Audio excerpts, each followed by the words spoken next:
I don't want to set the world on fire.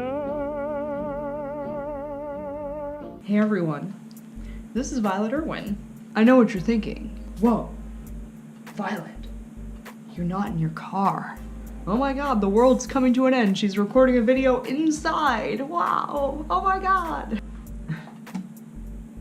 But really, in all seriousness, how you guys doing? For those of you who follow me on Twitter, you might know that I've been thinking about adding some artistic time lapses to my channel, and this is going to be the first installment of that. So I'm very excited to do this video for you all today. One of the reasons why I wanted to do the time lapse is because so many people on YouTube just get in front of a camera like this and just talk at you and talk at you and talk at you.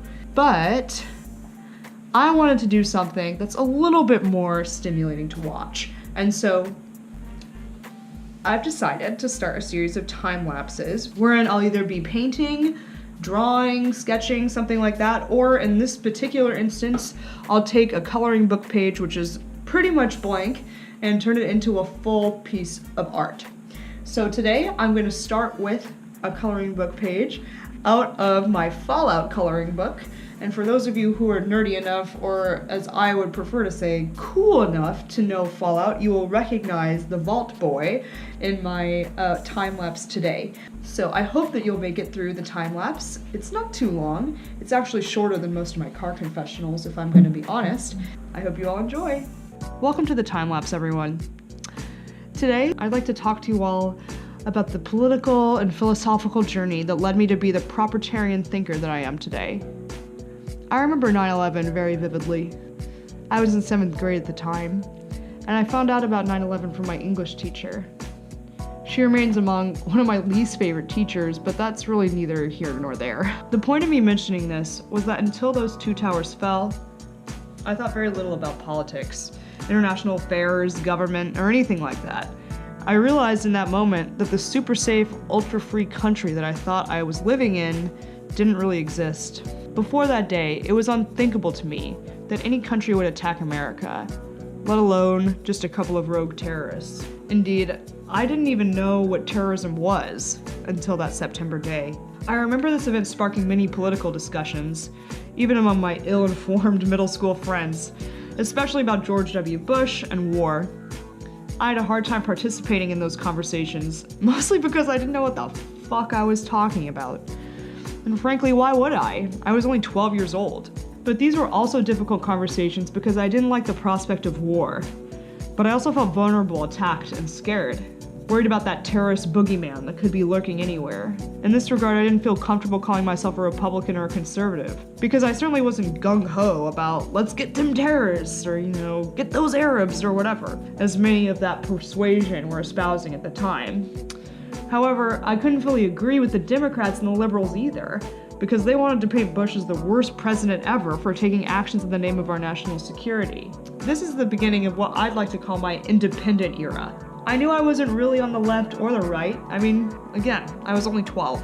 The independent era would last through my high school and early college years as I tried to discover my opinions on various issues. In terms of the fallout after 9/11, I remember hating the TSA from the first time that I had an interaction with one of their agents. I remember feeling violated and thinking to myself, don't we have a right against unreasonable searches and seizures? I had, at least by this age, learned about the Revolutionary War and the Bill of Rights, and all this groping and x-raying at the airport just did not sit well with me. But I had the voice of my very conservative parents influencing me at that time, trying to tell me that all of this was just a way to keep me safe. But I was not satisfied, as you can imagine. On the other side of the coin, I've never approved of abortion as an option for an unwanted pregnancy. And despite my many feminist friends in high school throwing every liberal argument in the book at me, my heart was never persuaded. I couldn't call myself a liberal or a conservative. Neither label was accurate.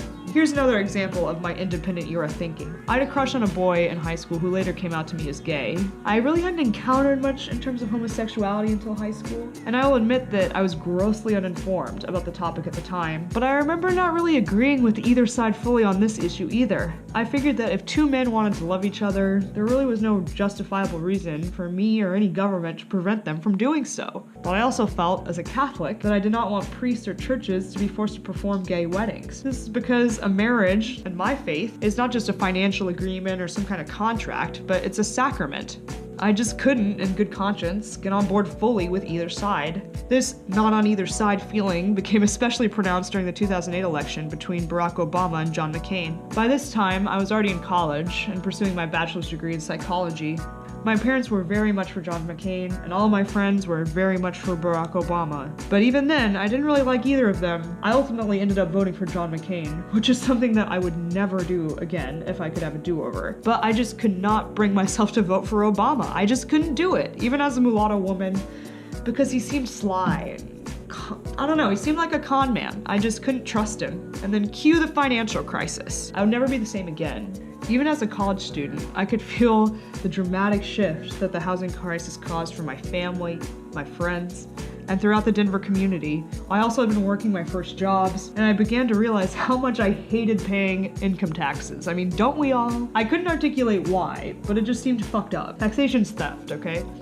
Anyway, so as the 2012 election drew near, I thought, I'm gonna make sure that the next president we have in the White House understands economics, taxes, and what is needed in our country. In this vein, I made sure to watch every primary debate for both parties. When I watched the Democrats, I would agree with their anti-war sentiments and their views on marijuana legalization, but they seem to just want to promise people more and more free shit. But I didn't want free shit, right? I wanted an economy that was actually functioning. I wanted an economy that would have job prospects upon my graduation. But on the Republican end, I was disgusted by the constant insistence by many candidates that we must increase our military presence in the Middle East, despite the fact that we had already been fighting a losing war there for over a decade. But then,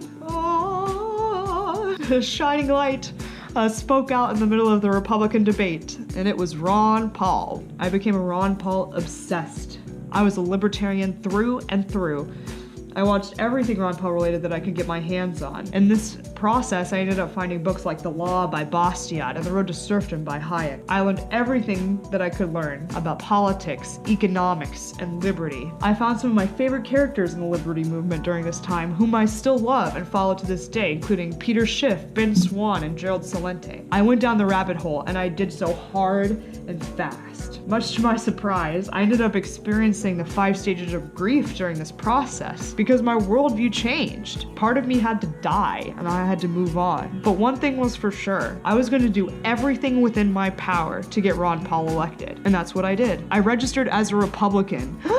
I know, right? But don't worry, I'm not a Republican anymore, and I'd never do that again. But I went through the process of becoming a delegate, first locally in my neighborhood, and then eventually, after a lot of hard work and a lot of kind of campaigning on my own behalf and schmoozing a lot of people that I didn't want to schmooze, but whatever, I was selected to be a Republican delegate for the Colorado State Republican Convention. I voted my conscience, and I made my pitch, and ultimately I was only a few votes away from the National Convention. But if Ron Paul red-pilled me, trying to get him elected black-pilled me. I realized how fucked up and corrupt the media was, because they had a complete blackout on Ron Paul, at least to the extent that they could get away with it. I realized how fucked up our elections were because I saw the obvious rigging of the Republican primary in Iowa. I realized how fucked up our monetary policy was when I found out that we had no gold standard at all, and that the dollars that we had were backed by literally nothing.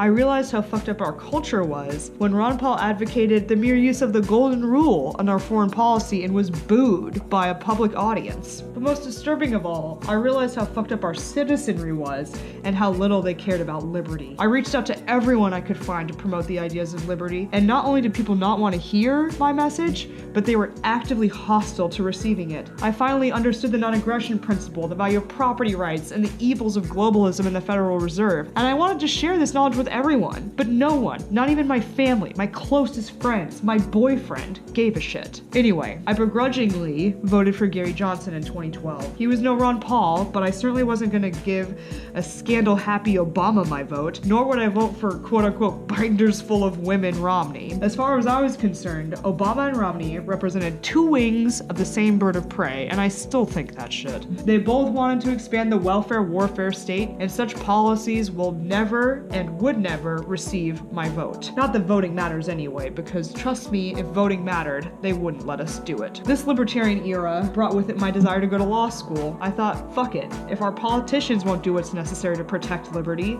I'll become a lawyer and do it myself. I was very much looking forward to my constitutional law class. I thought, finally, I can learn about the fundamentals of freedom and our Constitution and how the Supreme Court has protected it over the years. Instead, what I learned is that law schools, especially among the most prestigious of law schools, teach their students that the Constitution is a quote-unquote living and breathing document, and you can just interpret the words however you fucking want. You can't just read the words as they are on their face, but you have to interpret them based on the times we're in or some crap like that. But to me, if the Constitution can just flux and change with the times, the entire purpose of the Constitution is eroded. I will never understand how Justice Ginsburg can think that there's no individual right to bear arms in the Constitution, despite the existence of the Second Amendment, but still simultaneously manage to find a right for women to have an abortion, even though the Constitution does not mention abortion once. Not at all. And it's crazy to me, absolutely bonkers, that for nearly half of the Supreme Court, the Constitution specifically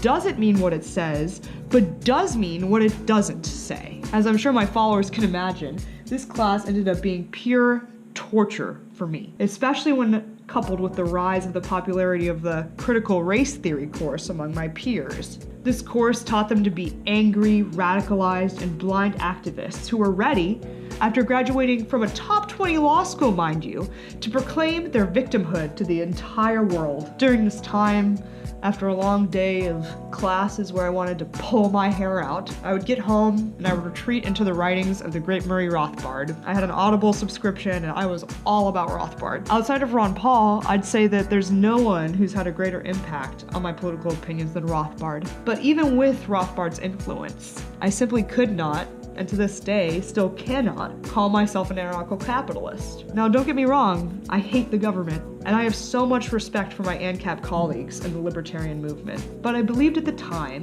and I've only slightly modified my view in this regard since, that we do need a government for some very basic things, including facilitating criminal justice, enforcement of voluntary contracts, facilitating interactions with other nations, and resolving disputes between citizens with finality. Now, these foregoing governmental roles are among the very few justifiable reasons for the use of force, which is why I actually don't object to the existence of the government where its purpose is to solely fill those roles. Because there are times when force is appropriate, and that's what the government does best. So we should leave that to them. Now, as is evident from the title of this video, I no longer always feel comfortable just using the term libertarian to describe myself or my political beliefs. The word has been perverted and misused by so many that it hardly has any meaning anymore. Bill Maher and Larry Elder both call themselves libertarians, but they agree on almost nothing.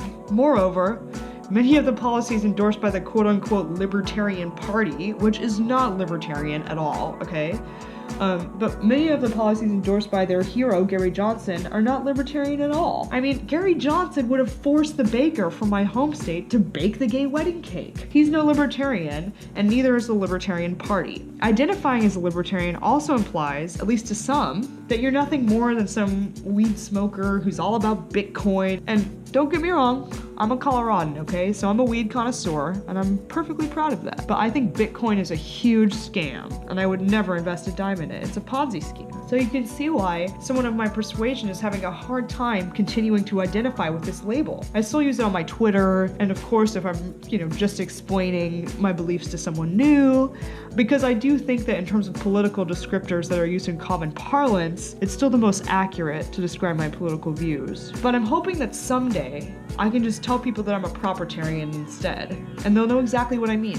And this leads me to my current political era, which I'd like to call my Propertarian era. This Propertarian era actually started with a eureka moment I had in the shower about a year ago, when I realized that the doctrines and philosophy that I learned in my property law course in law school were really the solution to the libertarian dilemma. And I really should explain what I mean by libertarian dilemma. So let's face it, guys. Libertarians, we have failed. okay? Ron Paul, Murray Rothbard, their ideas have been around and out there for a long time, but they have yet to catch fire. They have not captured the hearts and minds of the American people at large. Their arguments are compelling for me, and clearly for the rest of our liberty movement, but they don't resonate with the rest of the populace. I posit that the reason for this is that the current libertarian philosophy as detailed by both Ron Paul and Rothbard, even though, don't get me wrong, I think they're both geniuses, okay? I love them both. But the biggest problem is that neither of them have one single underlying principle. It's muddled. We have a combo of non-aggression, free speech, tolerance in some fashion, and property rights. But what do all these things have to do with each other as they're presently articulated? The connection among these ideas is never clear. Now, those of you who loyally follow my channel will know that I'm in the process of writing the Property Manifesto, which is my attempt to clean up the muddiness in this libertarian philosophy. I decided to write the manifesto based on this eureka moment I mentioned earlier. I realized in that moment in the shower when I was shaving that all of our rights, free speech, self-defense, privacy, freedom of contract, freedom of religion, gay marriage, all of them are actually a manifestation of property rights. And you can listen to my Property Manifesto videos to get more detail on this, because frankly I've spent a couple hours already talking about these ideas on my YouTube channel. But here's the basics for those who might just be watching my video for the first time. In addition to real property and personal property, I coined the terms property of body and property of mind. When you apply the property rights associated with real property like real estate and personal property like your possessions to your body and to your mind, you will see that all of the rights that we hold dear in America and all of the rights that are memorialized in our Bill of Rights are really just a manifestation of property rights. You own your body and you own your mind, so you have a right to control your body and your mind. You have a right to exclude from your body and mind, etc., etc., etc. For example, you own your body, so you can do what you want with it, right? You can use drugs, you can say what you want, you can eat what you want, you can dress it up how you want. That's your property of body. You own your mind, so you can think however you want, believe whatever you want, love whoever you want, create, imagine whatever you want, whatever the hell you want. Now, admittedly, this is a very Reader's Digest version of my ideas. And I really encourage anyone who has not listened to my Property Manifesto, but is listening to this video, to go back and listen to my previous installments, because there's really a lot of detail and I go very much in depth into what property rights are in terms of real and personal property and how they can get applied to the body and mind. But suffice to say that I posit the ideas of my Property Manifesto bring together the non-aggression principle, the ideas of free speech and freedom of religion and freedom of association, all that, property rights, tolerance of one another, all of that. I bring it all together into one all-encompassing principle, which is that we need to protect our property rights, and that is the purpose of government. Bringing these ideas into one all-encompassing principle like this, in my opinion, is absolutely critical for ideas in the current libertarian movement to become mainstream. And this brings me to my newly coined term for my political ideology, which I'd like to call Propertarianism. Now, obviously, no one really knows what this term means right now because it's novel, but it's a term that I'm going to don despite its novelty. As Jordan Peterson has explained, and as Carl Jung initially detailed, sometimes in order to move forward, you must kill your own God and replace it with something new. Now, clearly I'm not killing my own God literally, and I am still very much a devout Catholic, but I am, in effect, stating that my heroes, Ron Paul and Rothbard, were wrong, and they were wrong. Not because they were off on some crazy wrong track about ideas, or because they were illogical, or because they're ideologically possessed, or because they don't believe in liberty. Nothing like that. They were wrong because they had yet to articulate an all-encompassing philosophy that actually brings all of our liberties together in every situation. While of course, only time will tell, I truly believe that my Property Manifesto is that all-encompassing philosophy that the libertarian movement so desperately needs. Indeed, if all of us Ron Paulers and Rothbardians can embrace Propertarianism, we can be bulletproof, just like this Walt boy I've colored here, at least in terms of our logic. And hopefully, in the near future, I can proclaim in a proper Richard Nixon fashion that, quote, we're all Propertarians now. Whew. Wasn't that a mouthful, huh? Anyway, thank you all so much for tuning into this video. I really hope that you liked this time-lapse style. Please let me know if you didn't, if you did, what you think about this, and also what you think about my journey from independent to libertarian to propertarian. In any event, thank you all so much for watching this video. If you like this video, please like and subscribe below, and I will see you in the next one. Bye, guys. I just want to start a flame in your heart.